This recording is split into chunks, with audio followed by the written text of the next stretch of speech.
খাইছে চাওক চালেক্স খাইছে বাবা ছোৱালীজনী আমাৰ ডাঙৰে হ'ল আৰু খাব পৰা হৈ গ'ল অ বেটি ভালে চোৱা ভালে চাই দিয়া ভালে চোৱা হাই কৈ দিয়া ভালে হাই কৈ দিয়া বেটি হাই কৈ দিয়া কেনেকৈ খাইছে চাওক গাইছ তাৰ মানে ৰাতিপুৱা সময়ত খুব ভোক লাগে যে সেই মাকে খুৱাই দিছে আৰু হাই কৈ দিয়া এফালে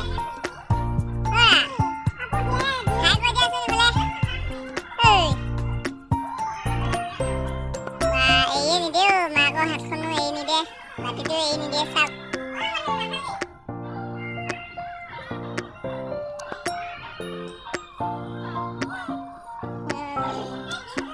ধন্যবাদ গাইজ আজি ভিডিঅ'টো ইমানতে সমাপ্ত কৰিছোঁ